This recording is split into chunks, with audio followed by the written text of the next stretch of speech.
welcome back to my channel and welcome to my office. So today I kind of wanted to talk to you guys about my freelancer life. I wanted to rewatch this video that I made a year ago. It says a year ago, but it's actually almost 2 years ago, which is a video that I made called A Freelancer's Vow. I created this at the beginning of my freelancer days, and it was kind of like a self-promise for me to keep. And at this time, the reason that I wanted to become a freelancer was so that I could come and live with Che wherever he had to go to. And I had asked him to give me about a year so that I could fully become independent in terms of where I had to live.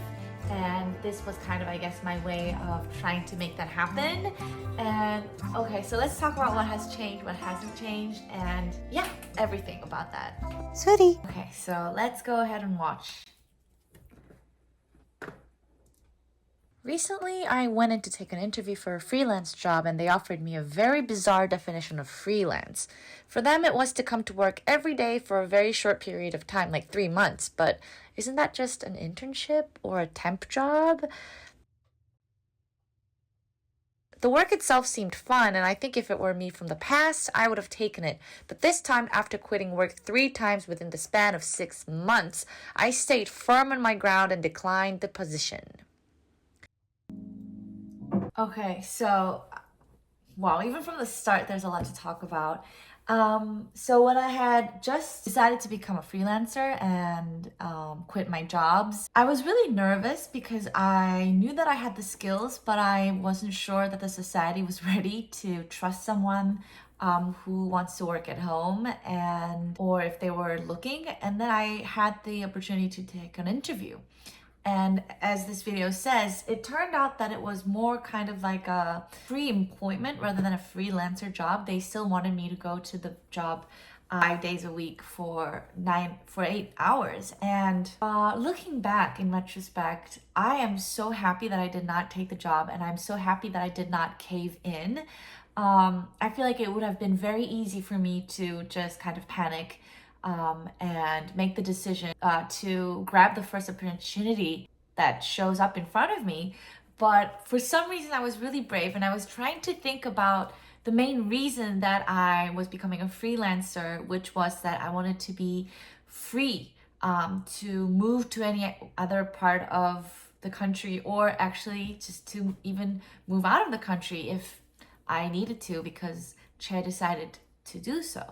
And I realized that that wasn't what I wanted. So that's also something that I tell a lot of my freelancer beginner friends, is that don't grab the first opportunity that comes to you just because you're nervous that you won't be able to get a better opportunity later, because you will. There will be a lot of things that will come in your way. But the thing is, I do think that at the beginning of your freelancer job, you kind of have to compromise on the payment a little bit, because the society, the world hasn't seen you as a freelancer yet. So just like when you're beginning to work in any kind of company, you start with a lower rate and then you kind of move up. When you're just beginning to work as a freelancer, if there's an opportunity that you think is really good for you, then grab it. But be kind of open to having a bit of a lower rate in the beginning. Just know that you are going to get a better raise as you build up a better reputation. So yeah, I'm like 38 seconds in and I already feel like that was a very good video. Anyway, so okay, let's keep watching. My freelancer vow so that I will not make hasty decisions ever again. Fingers crossed. Okay, something I have to talk about. That office was so small, but I mean, it's still very cozy, and most of the stuff that you see in here actually survived to home office in 통영. But I love my office setup right now. It's in the corner of our first floor, so it's like very secluded with the partition as well. And we have this indigo theme going on. It was really hard for me to find this carpet because there weren't that many brands that would choose such a strong color. This indigo blue was something that I really wanted to have to separate the entire room from my office, and I think it really worked. Anyway, I'm so happy that I bumped up my office from there. I mean, that's quite a bit of a race, I should think. I vow to wake up at 8 a.m. at the latest, even if I don't have any plans. I'm not sure if I'm doing that. Have I been waking up at 8? Well, I always do wake up around 6 and then I kind of fall back asleep sometimes. Or recently I've been reading while I wait for Che to wake up. And the thing is, at that time, Suri would wake me up around 7 a.m. in the morning all the time. But these days, Suri also likes to sleep in a little bit. So I'm actually the one that's always awake, but I don't want to wake up anybody else. And I kind of use that as an excuse to stay in bed a little bit later. So I feel like I'm not really following that rule, but it's something that we try to. It's currently 8 o'clock.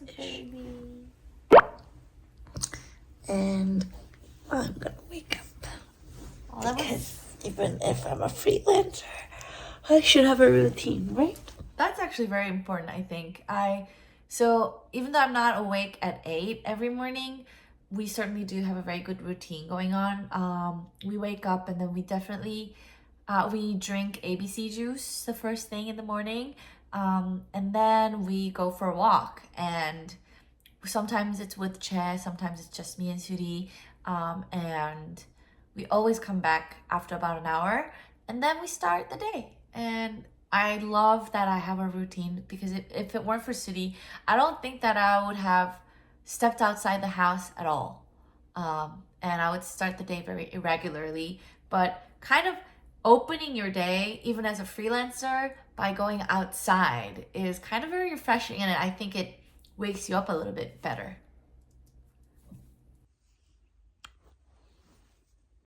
I vow to take a short walk every morning.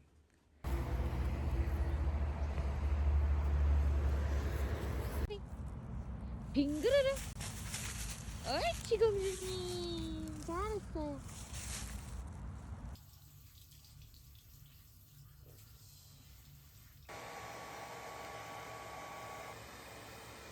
But the thing that has changed is that our view has completely changed. Walking in Seoul with Suri has been kind of hectic because there's just so many vehicles moving around. There's just a lot of noise and there's just a lot of people. But in 통영, wherever you go, you might bump into like one or two people, but that's it. And nobody really cares if you have a dog, and they're very dog friendly actually. And I've been getting a lot of Suri has been getting a lot of compliments from the elders around here, whereas in Seoul, even if Suri didn't do anything, they would say, oh, don't let her pee here, even if she didn't do anything. So definitely the stress level of taking walks has decreased to the minimum. Vow to eat a healthy and well-prepared breakfast.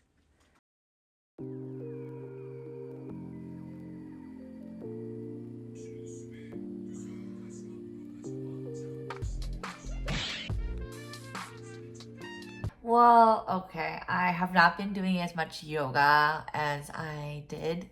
I should, because we have a lot of space, but it's just that at night these days I've been doing a lot of meditation by doing ceramics, and but I definitely do feel like my body, the shape of my body is not how I want it to be, so I guess I should do more yoga.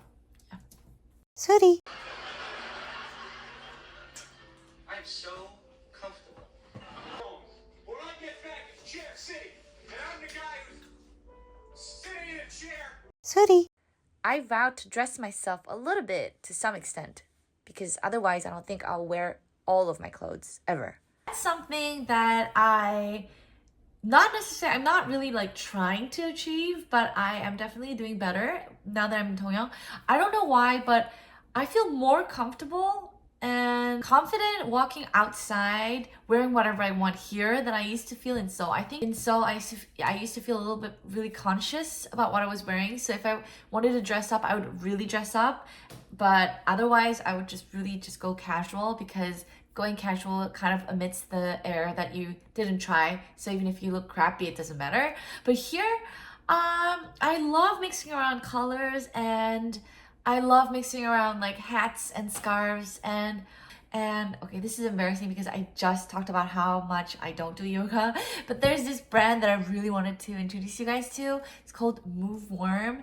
They are it's a yoga brand, but honestly, even if you don't do yoga, their pants and their tops are so comfortable, and they just have like the cutest kind colors. I have a drawer just for Move Warm products, and most of everything that I've been wearing these days have been from Move Warm. This is my Move Warm, all of my Move Warm pants, just the pants. And there's just so much, but I really want to show you guys this. This is my favorite. I've been wearing all the time.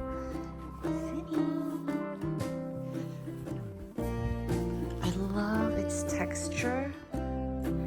It's really warm, but at the same time really comfortable. And the fit is just really gorgeous. I'm gonna write in the name of it so you guys can see it.